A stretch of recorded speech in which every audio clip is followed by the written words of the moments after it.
we're going to go into our final battle, the main event of this week. Before we get into actually introducing... Until I know everyone in the strat. What? Oh no, it's not the strat. I was just saying that Porygon didn't get the knockout. We have our first team is the Eternal Ninetales, and I will say that unfortunately, due to some personal reasons, the Eternal Ninetales had to step back from the league.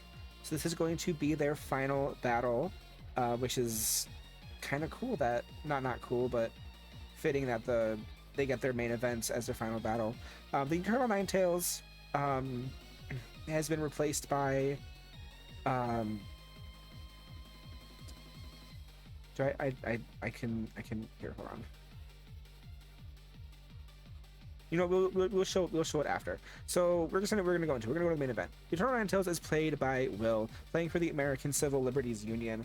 Currently first place, the undefeated team at 3-0.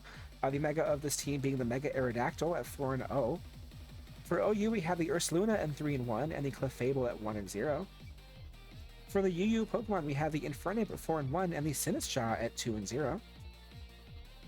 For RU, we have the Noivern and the Vaporeon, each at 0-1, and the Roserade at 3-1. For NU, we have the Bronzong at 1-1, the Torterra and the Basculegion male at 0-0. Actually, making this a little bit easier, the rest of these Pokemon are also at 0-0. For the PU, we have the Rotom Frost, the Zoroark, the Meowstic, and the Vikavolt. Their opponent for this week is Fairy Force, led by Susu, playing for P-Flag, currently 15th at 0-3. The mega of this team is Mega Gardevoir, Mega Mawile at 0-0. We have the OU Chat. I need to sleep. For the OU Pokemon, we have the Primarina at 0-3 and the Hisuian Samurott at 0-2. For UU, we have the Tinkaton at 1-3 and the Golisopod at 2-2. For RU, we have the Duskform Lycanroc and the Lucario, who are each at 0-2, and the Ninetales, the Kanto Ninetales, who are at 0-0. For NU, we have the Aqua Breed Paldean Tauros at 4-3, with the Screamtail and the Drotagon each at 0-0. And for PU, we have the female Indeedee at 1-1, with the Hisuian Typhlosion, the Meganium, and the Alolan Sandslash are each at 0-0. Let's go into the lineups of the main event here. The Eternal Ninetales, we have the Roserade, we have the Rotom Frost, the Torterra, Bronzong, Infernape, and the Vaporeon. And for the Fairy Force, we have the Mega Mawile, which is making its first appearance, the Primarina, which is hidden behind Tinkaton's hammer, with the Tinkaton that's hidden behind Lycanroc. We have the Golisopod, that's the name, and the Paldean Tauros. Let's go into the main event. The Eternal Ninetales is going to lead with the Roserade, with the Tinkaton being led by the Fairy Force. The Sleep Powder, though, immediately being used, and is going to put the little metal lady to sleep. The Hidden Power is going to be a super effective hit, doing a lot of damage there. And the Tinkaton stays asleep, though. Another Hidden Power is going to do a lot of damage. Does Tinkaton stays asleep. Another Hidden Power, though, is going to take down the Tinkaton, unfortunately. Golisopod then comes in, with the first impression being used, getting the crit and taking down the Roserade. We have the Rotom Frost coming in to replace it, with Golisopod then switching out into the Lycanroc, with a Volt Switch being used, doing exactly half the HP of the Lycanroc, switching into the Infernape. The Accelerock can do a little bit of hit there, with the Mach Punch. 2 priority moves, but of course the Lycanroc will outspeed, but the Mach Punch is going to take down Lycanroc. Primarina then comes in, with a switch from the Infernape into I'm just a fish. The Water Absorb, good prediction there though. Water Absorb gonna make it do nothing, with the Calm Mind being used by the Primarina. A Flip Turn though is going to be used by the Vaporeon. The switch from the Vaporeon into the Torterra. Also realized something funny about this scene. The Shell Smash being used by Torterra though. A little bit scary there. But the Ice Beam is going to bring the Torterra down to its Focus Sash.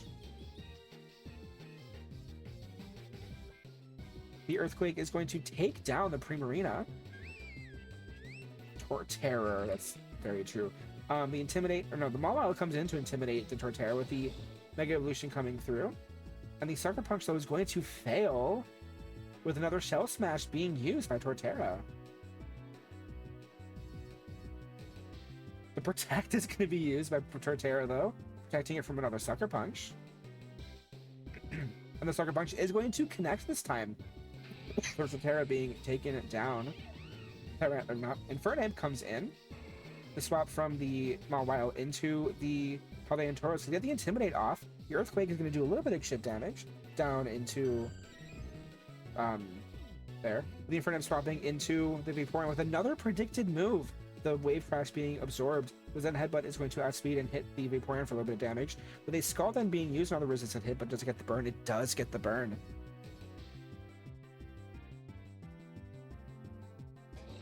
The swap from the Tauros into the Mawile with a Wish then being used by the Vaporeon.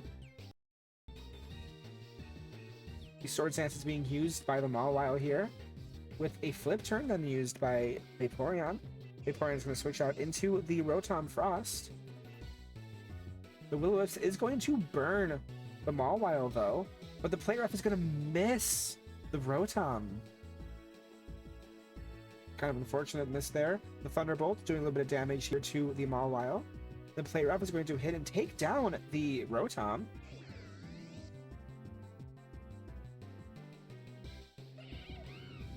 Infernape then comes back out. With a close combat, is going to be able to outspeed and take down the Infernape. Gliscor then comes in. They swap from the Infernape into the Bronzong, with a Liquidation doing a lot of damage here to Bronzong and lowering the defense of it too. But they swap from the Bronzong into the Vaporeon. Liquidation is going to be another Water Absorb hit, restoring the HP back to the Vaporeon. They switch from the Gliscor into the Paldean Tauros, with their Scald being used by Vaporeon though. Close combat is going to do some pretty decent damage here to I'm Just a Fish, with the Wish then being used by the Vaporeon, I should say. The close combat going to be used again, doing a little bit more damage there. And the Scald is going to not quite take down the Tauros though, but the burn I think will be enough to take it down. The Vaporeon Wish coming true, bringing it back to almost full HP here, with just the Golisopod left. The Protect is being used by Vaporeon here, with a Leech Life being used by Golisopod. A Scald being used as I get the burn. It does not get the burn. A Leech Life is going to be used, doing a lot of damage here to Vaporeon to get the Golisopod back to full HP. Another Scald being used, another resisted hit. Another no burn though, but Leech Life is going to be able to take down the Vaporeon, bringing the Golisopod to full HP. Bronzong then comes in. A Leech Life is going to be used, doing a lot of damage here to Bronzong, but not quite taking it down. The Toxic is going to be used here to put the Golisopod on a timer. Leech Life though is going to take down Bronzong. Just Infernape left.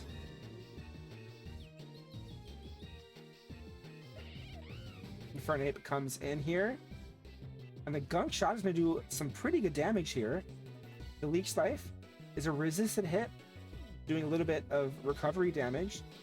Is the Golisopod choice is the question here. The Gunk Shot is going to bring it to 3% HP. Leech Life is not going to get the crit, not going to take it down. The Toxic, though, I do believe is going to be enough to take down the Golisopod.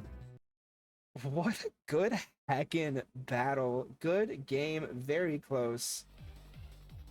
Very good battle between those two. I do think I read the chat. I do think that, yeah, if Play Rough didn't miss, I think that would have been a win for Susu. But very good games. A really good last battle here for the Eternal Ninetales.